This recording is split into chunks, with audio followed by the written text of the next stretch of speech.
Would you like to understand your coworker so well that it's almost like you're reading their mind? Stick around because today I'm going to show you how to get inside the mind of the people you work with so that you can communicate better, be a better leader, and improve your career. Let's do this. My name is Jamie Turner. You may have read one of my books or seen me on TV, but the number one thing I love to do is to help people like you discover a better version of themselves. So let's dive in. Now, if you're like me, you wish there was a way to understand the people you work with better. For example, you might wish you could communicate better or be a better leader, or you might wish that you could close more deals to grow your business. But a lot of people struggle with those things and kind of get a little frustrated along the way. The mistake I made for many, many years is that I didn't work hard enough to get inside the mind of the people I was working with. I was convinced that if I just spoke with enough confidence and provided enough logic, then they'd agree with me. Yeah, that didn't work out too well. But then I came across some scientific research that changed everything. And that's what I'm going to share with you today. It turns out that many years ago, Xerox did a study to help their employees work better together. The study had a breakthrough insight. People's brains see the world around them in one of four distinct ways.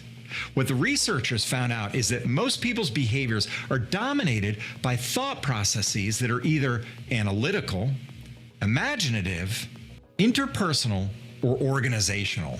I call this mind mapping, and it's a way to understand how the people you're working with analyze the world around them and communicate with you. Analytical people love data, facts, logic, and numbers. So when you're working with analytical people, stick to the facts and focus on logic. Imaginative people are holistic, intuitive, innovative, and conceptual. When you're working with them, focus on the big picture. Interpersonal people are emotional, supportive, expressive, and inclusive. When you're working with them, come from a place of authenticity and kindness.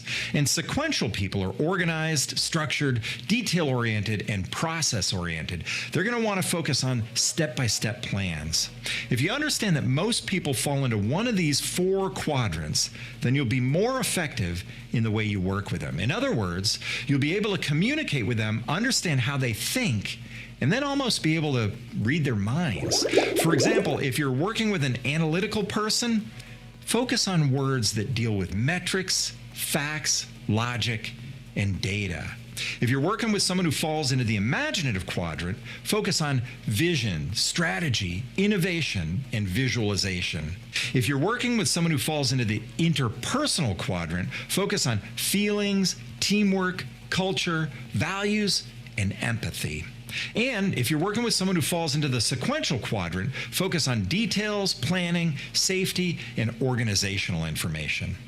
All of this raises the question, what if I have a large group of people that I'm speaking to? For example, what if you're making a presentation to a client prospect or to members of your company? In that case, you want to do your presentation using this four-step process. First, ask this: what are the facts behind what we're dealing with? That'll appeal to people in the analytical quadrant. Then ask, how do we feel about the situation, to appeal to people in the interpersonal quadrant. Then ask, does it match our strategic goals and objectives, to appeal to people in the imaginative quadrant. And finally ask, what are the next steps to appeal to people in the organizational quadrant? By moving through and addressing those four questions, you'll be sure that your message resonates with each kind of mindset in your audience. If you feel like what you just learned would be helpful to your friends, do me a favor and hit the share button so that they can see it too. And don't forget to download my free ebook titled The Unspoken Rules of Leadership by hitting the link in the description. 53 pages of tools, tips, and techniques to make you a better leader. My name is Jamie Turner. I'm an author, professor, and a speaker. This has been part of the Unspoken Rules of Leadership series, and I'll catch you next time.